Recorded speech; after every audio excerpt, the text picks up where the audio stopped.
Bienvenue sur le ring, l'ODJ TV Radio, Samuel Belfré. Merci beaucoup Rachid pour l'invitation. Ça vous fait plaisir de vous retrouver d'être à l'aise sur un ring? Oui, je veux bien, parce que l'échange, c'est un échange, une interaction, si vous voulez.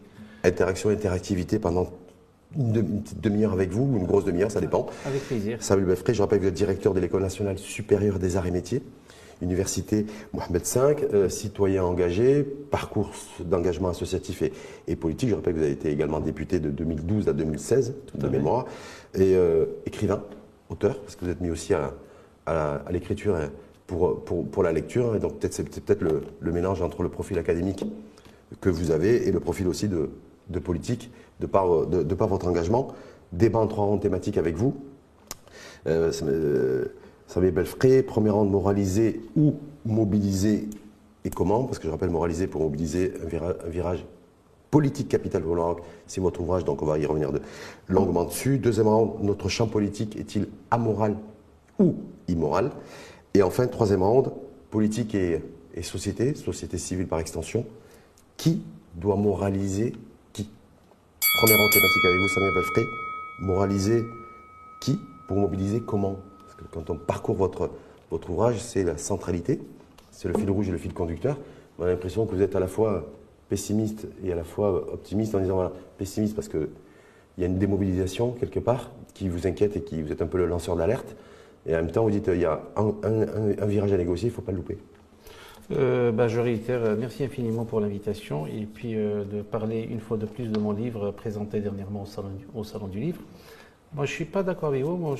Mon approche s'inscrit dans une dynamique de constructive, analytique, c'est-à-dire c'est dans un état d'esprit positif pour essayer d'aller davantage vers un champ, vers une gestion de la chose publique efficiente et performante.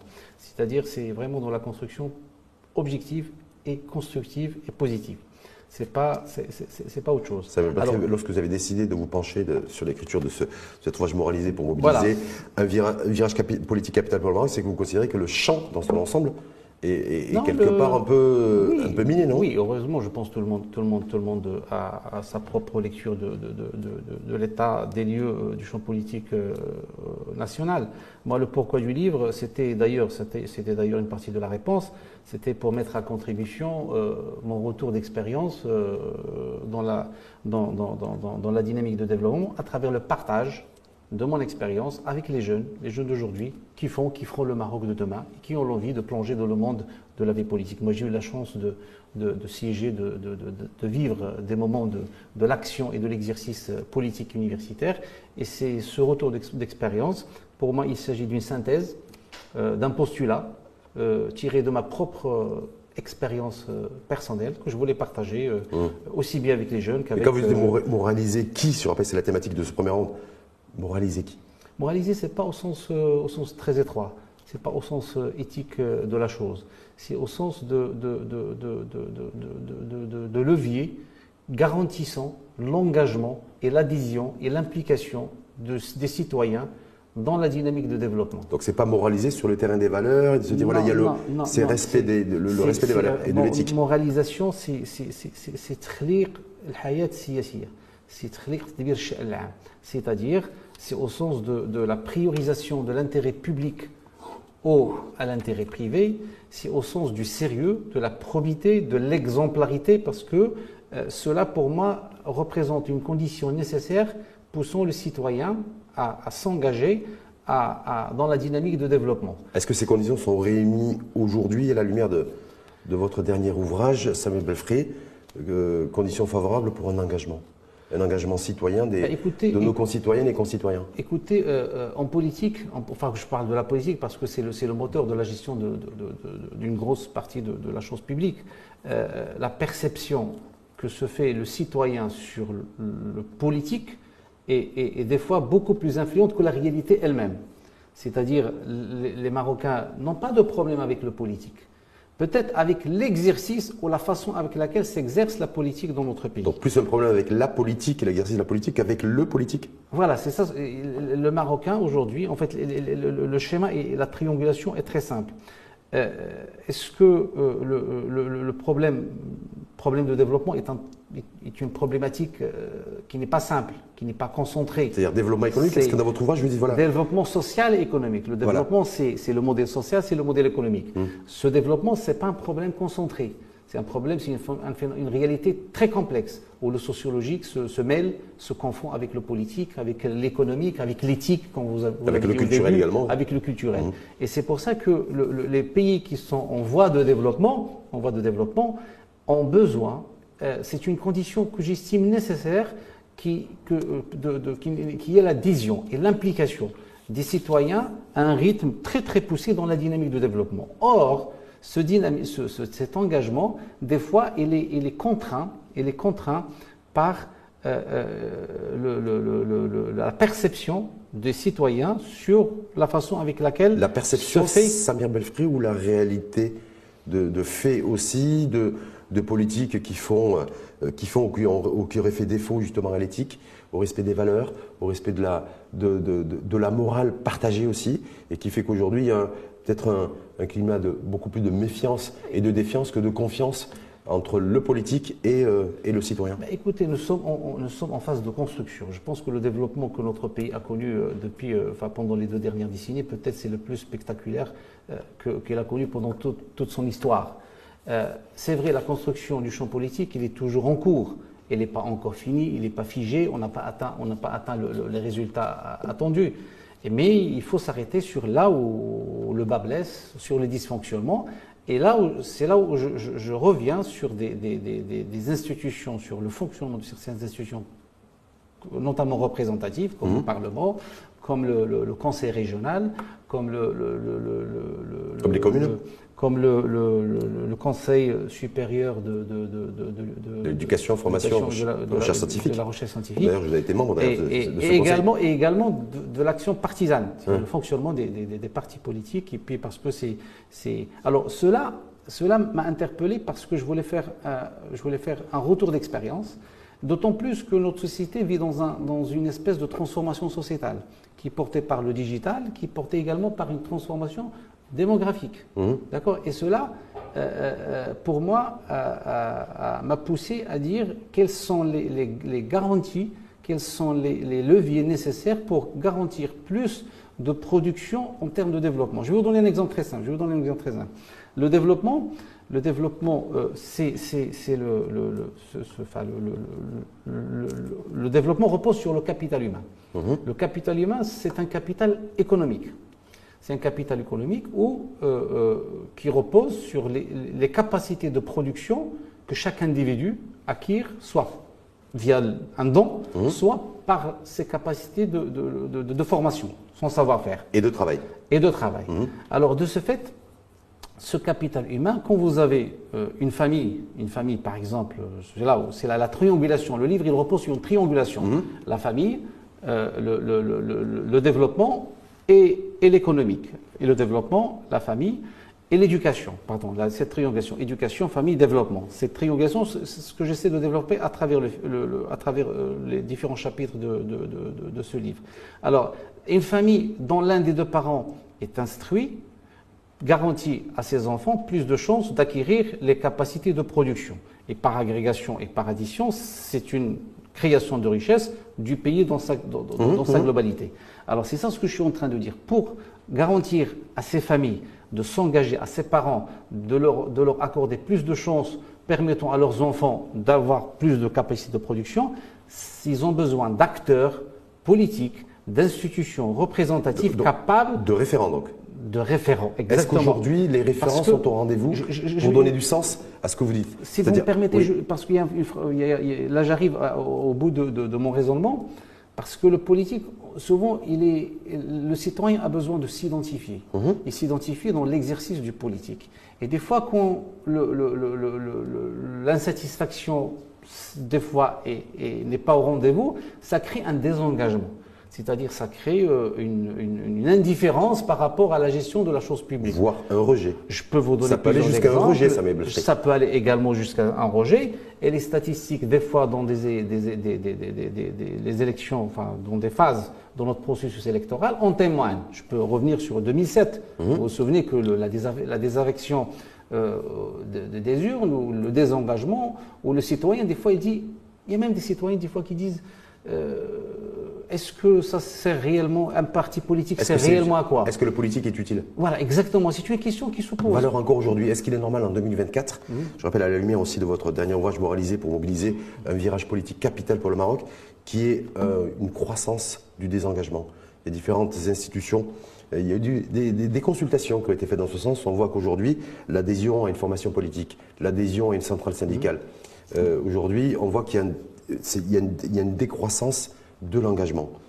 Est-ce qu'en 2024, que notre pays se retrouve dans cette configuration-là, on a l'impression que plus on avance dans le temps, moins les citoyens ont confiance aux organisations politiques, voire aux organisations intermédiaires? Premièrement, je ne parle ni de croissance de désengagement, ni de décroissance d'engagement. C'est moi qui en parle sur la base de chiffres et de tendances lourdes. Par contre, là où j'aimerais bien faire une précision, c'est que l'analyse, le diagnostic, l'état des lieux de l'action partisane et politique dans notre pays, le Maroc n'est pas à l'abri de ce qui se passe partout dans le monde.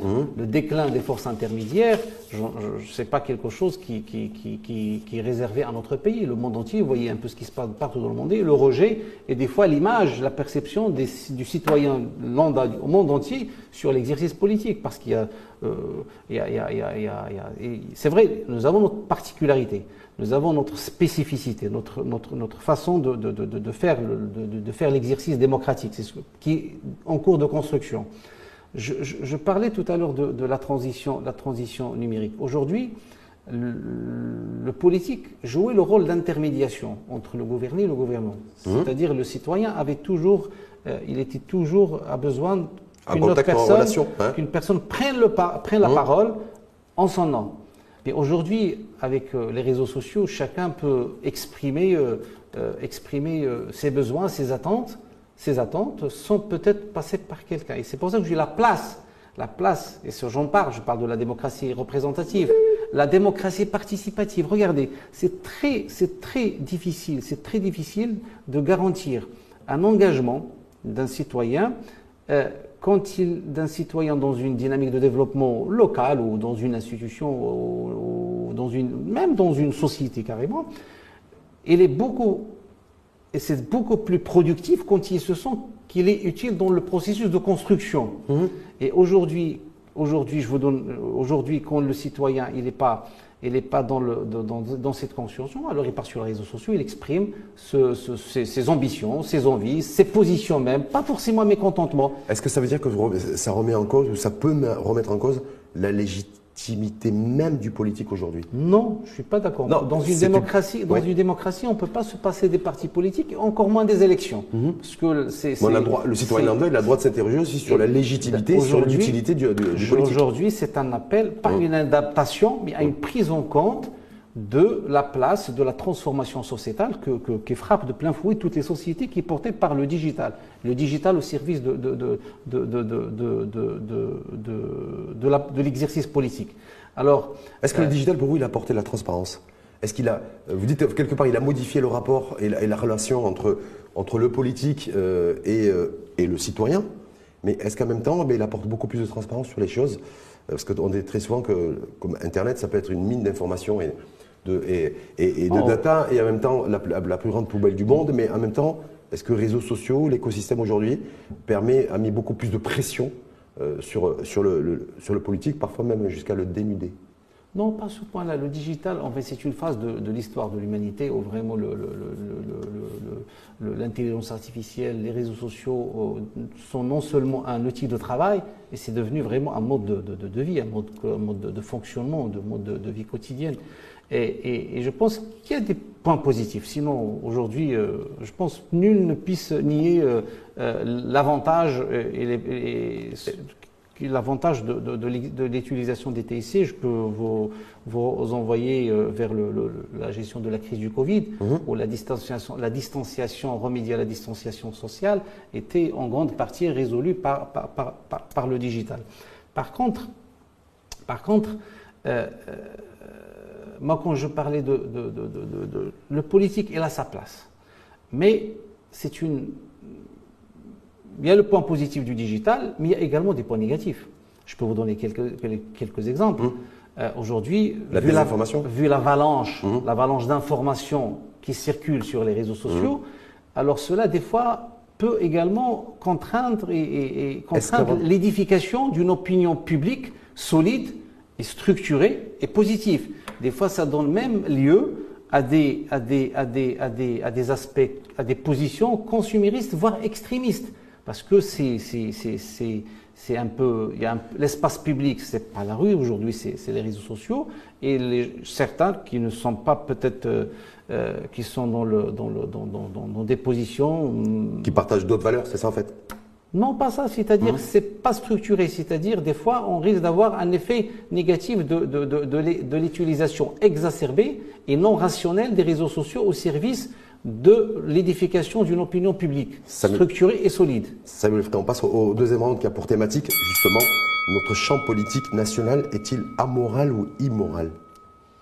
Non, il est ce qu'il est, notre champ politique, il est ce qu'il est. Vous l'avez vu évoluer, je rappelle que vous avez eu vous-même des responsabilités en tant que député de 2012 à 2016. Vous êtes aussi professeur universitaire, vous avez un profil académicien, vous êtes à la fois engagé un pied dedans, un pied à l'extérieur. Est-ce que vous considérez aujourd'hui que notre champ politique est amoral, c'est-à-dire qui est étranger un peu à cette forme de morale en tout cas? Moi j'ai toujours de morale citoyenne ou immorale? Pour faire la jonction entre l'université et le politique, moi j'ai toujours pensé que l'université est une source d'inspiration de la société. Parce qu'elle réfléchit à chaud, il doit toujours réfléchir et orienter et contribuer à l'orientation de la société. D'autant plus dans une espèce de transformation sociétale dont j'avais parlé tout à l'heure. Et la place de l'universitaire dans l'écosystème politique, pour moi, est une richesse. Parce qu'il a la capacité, l'université a la capacité de réflexion, d'analyse, de synthèse, de transmission de savoir, de faire un plaidoyer. Alors, le champ politique, pour revenir à votre question, est-ce qu'il est amoral ou immoral? Moi, il est ce qu'il est, mon champ politique. Moi, je ne parle pas de point de vue éthique et religieux de la chose. Moi, je parle de point de vue, l'acteur politique doit donner l'exemple. Il doit être, pour moi, parce que l'engagement, réellement, c'est un acte réfléchi, c'est un acte volontaire. Ce n'est pas un acte instinctif, c'est-à-dire moi je m'engage, je me désengage. C'est-à-dire c'est comme un match, soit un match amical, où il y a sans enjeu, les gens s'amusent, ils s'éclatent, et puis voilà, quel que soit le score, voilà. Ou bien c'est un match avec vraiment un enjeu, et on doit vraiment remporter une compétition. L'engagement politique, pour vous, il y a un vrai enjeu, mais est-ce qu'il y a toujours un enjeu, et est-ce qu'on est d'accord sur l'enjeu? Parce qu'il y a enjeu et enjeu. L'enjeu, voilà, exactement. Là, on arrive, on converge vers l'added value, la valeur ajoutée du livre, c'est que l'engagement permet de générer l'émergence de notre ambition collective. C'est-à-dire, nous, les Marocains, 35 millions de Marocains, notre ambition, c'est que notre pays continue dans son décollage, dans son projet de développement et devienne un pays émergent, comme il se doit, parce que nous sommes une grande nation à travers l'histoire qui a marqué l'histoire de l'humanité. Et de ce fait, moi, ce cheminement de moralisation de l'acteur, la moralisation, c'est comme je disais, c'est l'exemplarité, c'est la compétence, c'est la probité, c'est la priorisation de l'intérêt public à l'intérêt privé, c'est le sérieux dans l'exercice. C'est-à-dire, moi j'ai besoin de quelqu'un qui dit, moi j'ai fait ce que j'avais à faire et puis après le résultat, ça ne dépend pas de moi. Non, moi je veux un acteur qui fait tout pour atteindre un objectif, qui atteint un résultat. Et cela permet l'édification d'une ambition collective où chacun sait pertinemment que son engagement va impacter le développement de notre pays. Et pour moi, l'acteur politique et l'acteur, quand je dis, pas uniquement au sein des partis politiques, mais quand je dis au sens le plus large possible. Le plus large possible. Samuel Belfré, parce que je rappelle, vous avez eu donc citoyen engagé, passage par l'engagement également politique, académicien, professeur universitaire. Le fait d'écrire ce livre qui a pour thème moraliser pour mobiliser, est-ce que c'est le fait aussi que vous vous êtes rendu compte durant ce long parcours, à la fois universitaire et à la fois politique, parce que vous avez mené les deux, est-ce que vous vous êtes dit, je vais tirer la sonnette d'alarme aussi, sans être un lanceur d'alerte, parce qu'il y a peut-être des choses aussi aujourd'hui où il y a un véritable enjeu, si on ne saisit pas et on ne monte pas dans le bon wagon au niveau de la morale, de l'exemplarité, du respect de l'éthique, ça va être compliqué pour notre pays. Très bien. Je vais vous donner un exemple concret, palpable, pour un peu illustrer un peu ce raisonnement. Regardez la régionalisation. C'est un projet amorcé par Sa Majesté le roi Mohammed VI, que Dieu le glorifie. Il a été amorcé en tant que chantier structurant de réforme territoriale. C'est-à-dire pour pousser plus, pour mettre toutes les chances autour de la démocratisation de notre pays, au niveau local et régional. Et ça permet également la libération des potentialités, les potentialités à travers les différentes régions de notre pays. Aujourd'hui, pour vous, est-ce que vous pensez que le citoyen lambda accorde une attention très particulière aujourd'hui au fonctionnement des conseils régionaux? Est-ce que c'est le cas? Je ne pense pas que c'est le cas. Je vous demande même, vous... Il n'a pas été partie prenante de ce chantier de la régionalisation. Si, il a été partie prenante. Chantier de la régionalisation qui est à l'arrêt depuis plusieurs années. Je reviens là-dessus. Quand on disait que le chantier de régionalisation, c'est un changement profond, c'est un message fort, c'est un chantier parmi les chantiers phares des 2 dernières décennies. Aujourd'hui, quand l'acteur politique qui a en manette au sein de ces conseils régionaux aujourd'hui n'est pas conscient de son changement profond, et puis on se comporte comme si nous étions... Comme si rien n'avait changé. Comme rien n'avait changé, c'est ça ce que je veux dire. C'est-à-dire aujourd'hui, prenez les conseils régionaux, la plupart, moi je ne suis pas en train de faire l'état des lieux, c'est qu'en général, ce sont le fonctionnement des conseils régionaux, c'est des conventions qui se font avec les départements. C'est comme si, comme j'appelais, c'est comme un switch financier. Je reçois de l'argent et puis je mets en place une convention où je contribue par une telle somme. Ça reste un circuit fermé. Mais ça reste toujours une administration, mais pour moi qui n'a toujours pas atteint le degré de maturité pour répondre vraiment aux attentes amorcées et lancées et affichées au moment de lancement de ce chantier. Vous voyez ce que je veux dire? Alors, la même chose, je peux revenir même sur le... Et là, on est quoi sur le terrain de l'immoralité, de la moralité ou de l'inertie? Pas de l'inertie, c'est ça ce que je veux dire. L'absence de prise de conscience des enjeux. La société, c'est pas un groupement d'individus. C'est pas un groupement d'individus isolés. Une société, la famille, c'est le premier noyau embryon de la socialisation d'un individu. Et cette famille a besoin d'être orientée, d'être rassurée, d'être, d'être épaulée. Épaulée par les acteurs qui sont les acteurs de la chose publique. Aussi bien les politiques, aussi bien les établissements représentatifs. Alors il y avait la Constitution de 2011 a mis en avant quelque chose de super important qui est en harmonie avec ce que je dis, c'est la démocratie participative. C'est-à-dire les citoyens, même au niveau des conseils régionaux, on va leur permettre... Droit de citer. Non, mais pas droit de citer, le droit de contribuer à l'édification et au processus décisionnel.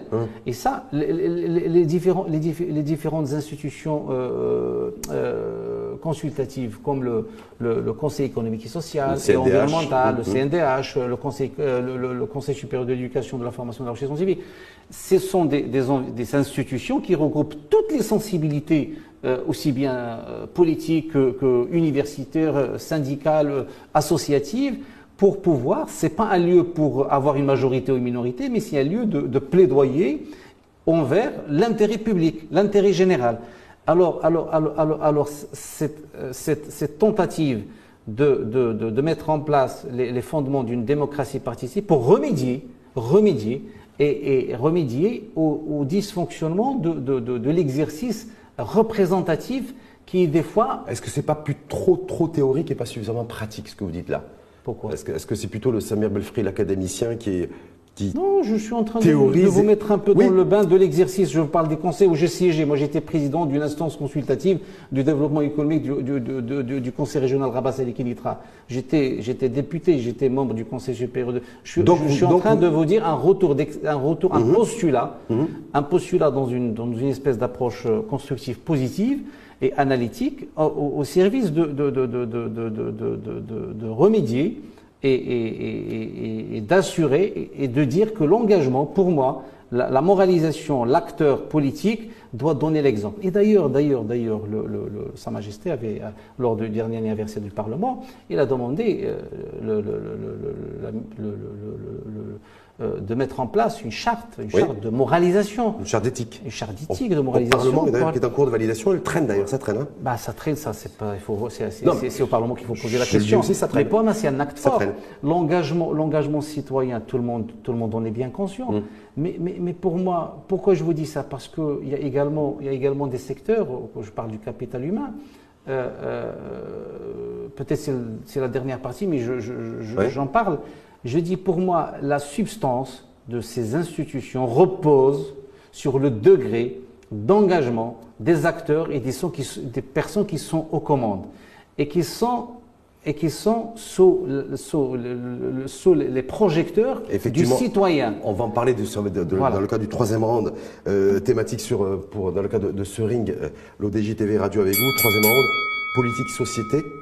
Qui doit moraliser qui?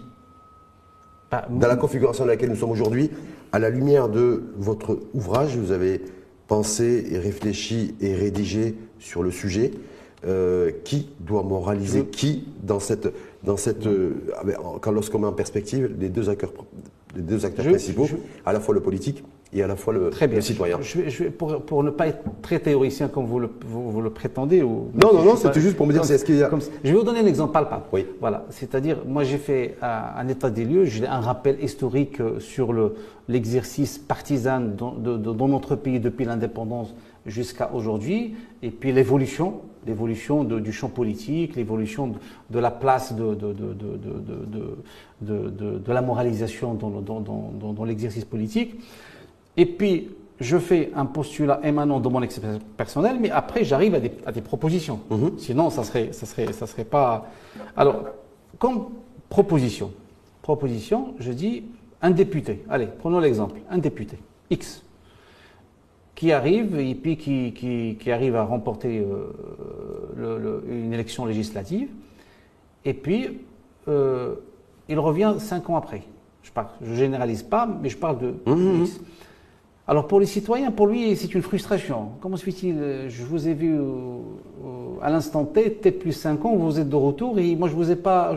Et moi il s'est rien passé dans ma vie, c'est ça? C'est même pas qu'il s'est rien passé, mais j'ai pas su parce que c'était un contrat entre vous et moi.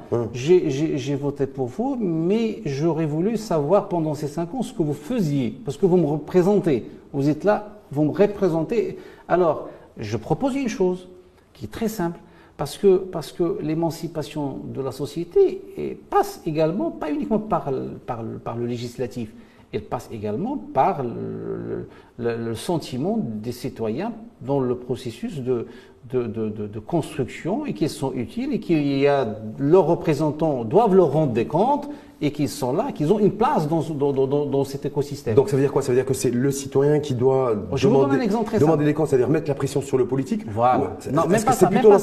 Oui. C'est dans l'autre sens. Bon, regarde, je vous donne. J'ai mis en avant, j'appelle pas un concept, mais une proposition qui dit, ça s'appelle la reddition sociétale des comptes. Ça veut dire quoi la reddition sociétale des comptes? Moi, je suis élu. Moi, je représente, c'est-à-dire je parle au nom des autres. Je suis un acteur public. Je suis sur la scène politique. Alors, je dois rendre des comptes. Je rends des comptes déjà aux institutions de l'État, parce que l'État, il joue son rôle, mais également envers le citoyen, parce que c'est un ensemble.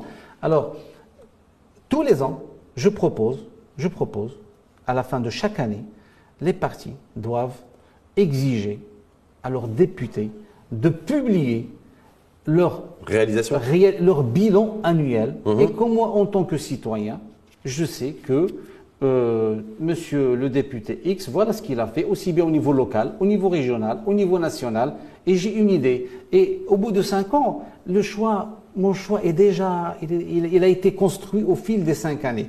Mais en l'absence de ce bilan, il est difficile d'évaluer l'exercice de X ou de Y par le citoyen, en l'absence d'un retour permanent et quotidien. Est-ce que vous pensez que le politique chez nous aujourd'hui, député, parlementaire, ce que vous avez été d'ailleurs, je le rappelle, est-ce qu'il est prêt à ça? Est-ce qu'il est prêt? Vous avez bien vu là, on a un gouvernement qui est en place, c'est aux responsabilités depuis 30 mois, qui s'est prêté justement à l'exercice d'un bilan d'étape gouvernemental, et puis voilà. Donc il s'est exposé aussi à de la critique. Vous voyez ce que je veux dire? Donc entre ceux qui sont convaincus, ceux qui ne sont pas convaincus, dans un exercice. Est-ce qu'à l'échelle d'un député, ce que vous dites est réalisable? Je dis, de toute façon. Au-delà du fait que ce soit souhaitable, parce que c'est ce que vous souhaitez. Mais, de toute façon, il y a un début à tout. Celui qui ne sait rien n'a rien.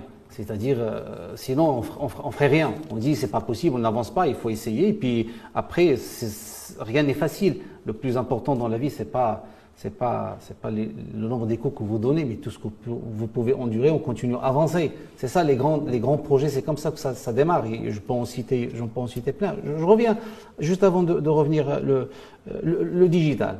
Aujourd'hui, un appel. Regardez un militant qui se trouve à plusieurs centaines de kilomètres du siège central de son parti, et à qui on met à sa disposition une plateforme digitale où il donne son avis sur une position politique que le parti s'apprête peut-être à prendre. C'est vrai, il y a ces instances, il y a les instances nationales, régionales, locales, mais imaginez l'impact d'un militant qui aujourd'hui pense qu'il contribue dans l'édification, quitte à peut-être même faire des votes avant c'est au niveau de chaque parti, pas au niveau national, je veux dire. C'est-à-dire mettre le digital au service des militants permet aux militants de s'engager davantage dans leur parti politique. Est-ce que là, Samuel Belfry, avec son dernier ouvrage moralisé pour mobiliser un virage politique capital pour le Maroc, est-ce que vous êtes en train d'envoyer un message aussi aux politiques qui sont en responsabilité aujourd'hui, qu'ils soient ministres, qu'ils soient députés, qu'ils aient un mandat local, pour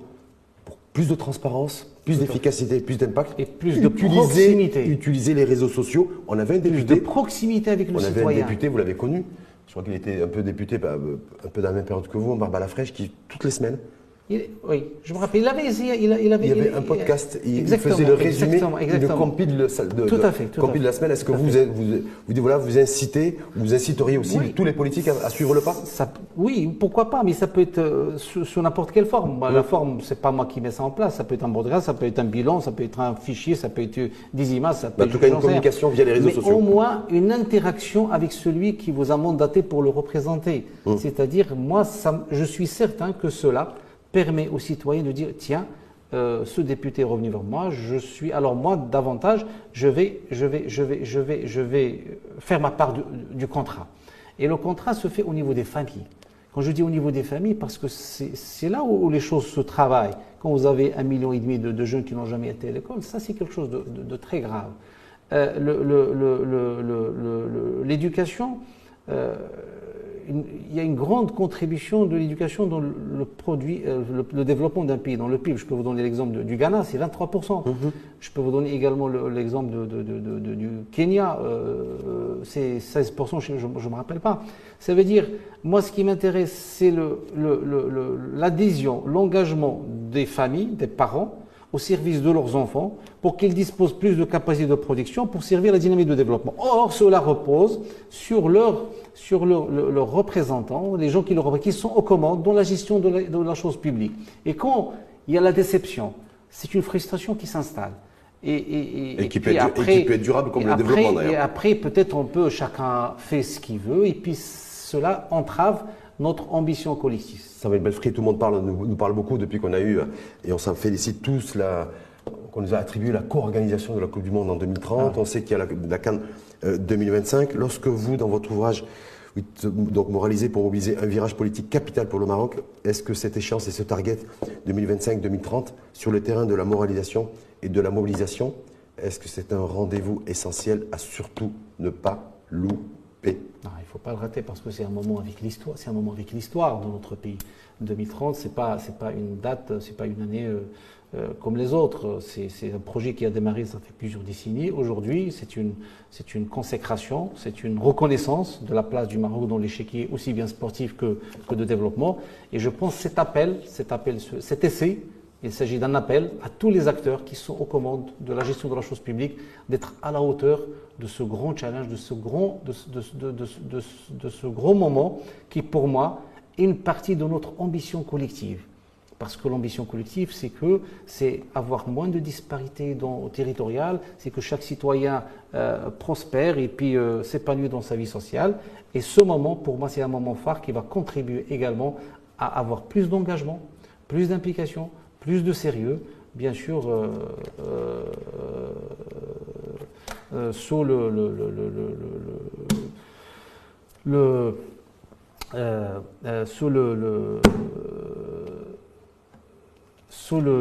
regard des différents acteurs, ils sont sous le regard des différents acteurs, notamment politiques, qui sont en commande.